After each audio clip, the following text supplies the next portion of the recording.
let's get on to Joe Biden. So this just had to put this one on the show because it's like a little bit too perfect in terms of the way that this all works. So obviously, what was the greatest scandal of the Biden administration? If you're a Republican, you're going to be like, oh, Hunter Biden. It's like, no, it was the fact that this senile, dementia-ridden old man was basically given a free pass up until 6 months before election day. Up until he melted down in front of all of our eyes, and that we basically had like some shadow morons like Jake Sullivan and others run the entire United States government. It was genuinely like a Republican fever dream of reality. And yet, now we're allowed to talk about it. And that's perfect in terms of a new book that's being released. Let's put this up there on the screen. It was announced yesterday from CNN's Jake Tapper and Axios' Alex Thompson. It's called Original Sin, President Biden's Decline, Its Cover-Up, and His Disastrous Choice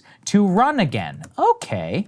And actually, if you read the book jacket, it's even more shocking because they talk specifically on the back of the book where they're like, it wasn't a bad debate. It wasn't a cold. It was a systematic campaign to cover up. Yeah, here I have it in front of me.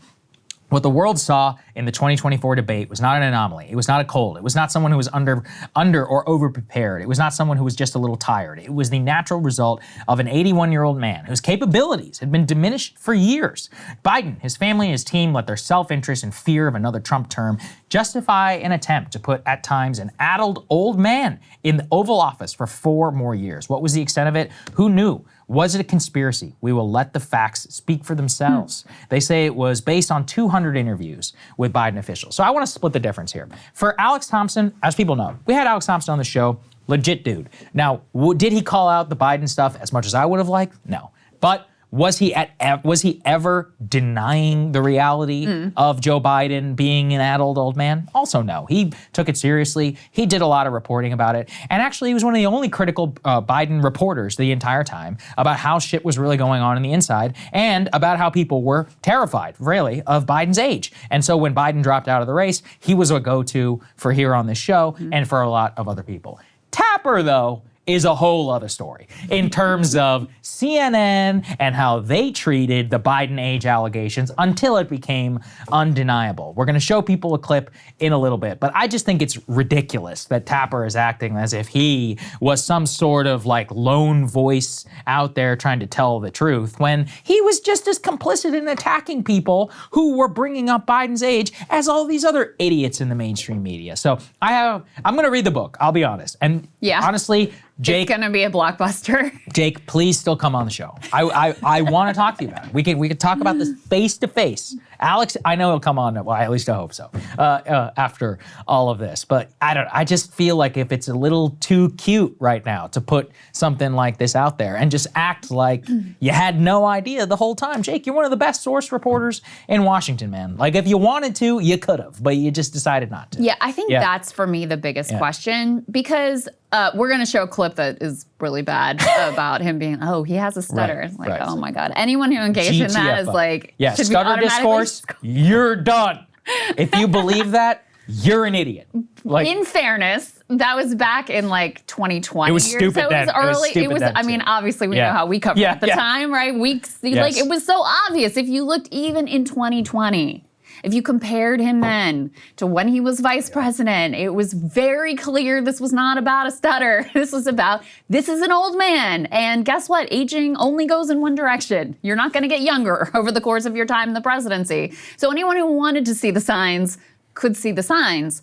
But even beyond that, because he wasn't the worst of the mainstream press in terms of, covering up even into the, his presidency and running for re-election, whatever. There are some clips floating around of him challenging Karine Jean-Pierre on his age and concerns around that, et cetera.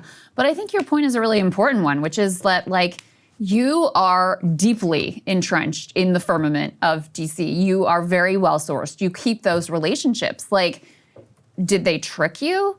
Were you part of the cover-up?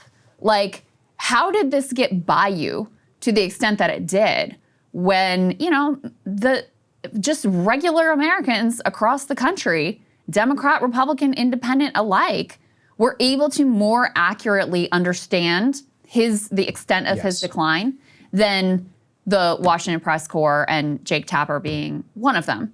So that's my question here. Like you said, that being said, I'm going to read the book. I have no doubt it's going to be a blockbuster. I know probably Alex wanted to have Jake on it because it will also, like, they'll get every media appearance they could possibly want to with this.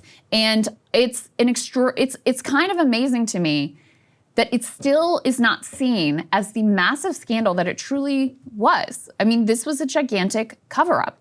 And if you're someone like me who's very upset about Donald Trump being back in the White House, like, you should care the most deeply.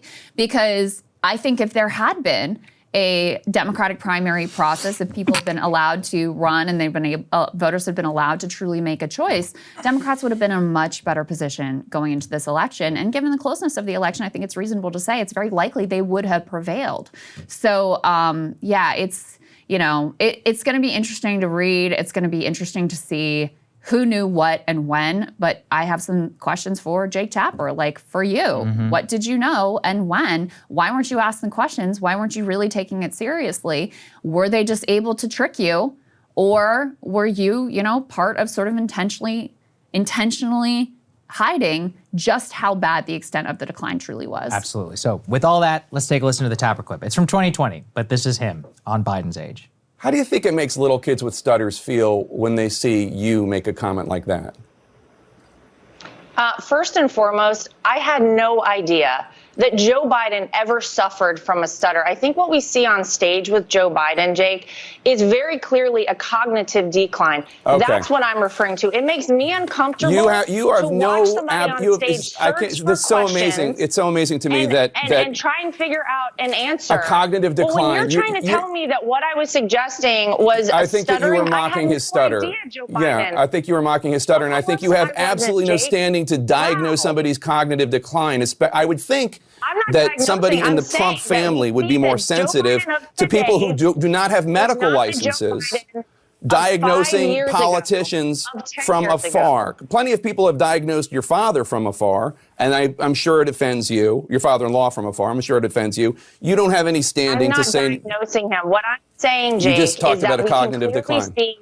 That Joe Biden I have one last question for you, Laura. You can't times on stage, and it's very concerning to a lot of people that this could be the leader of the free world. Okay, that is all I'm saying. I genuinely feel sorry for Joe Biden. I appreciate it. Yeah, how do those kids, those persons inflicted with stuttering, feel? But this is the sanctimony, the attitude that's the problem. Is that people like us and others, any reasonable person, was able to just be like, yeah, I don't think so. He's like, he miraculously had a stutter that materialized in 2020, even though he's been on a camera for 45 years.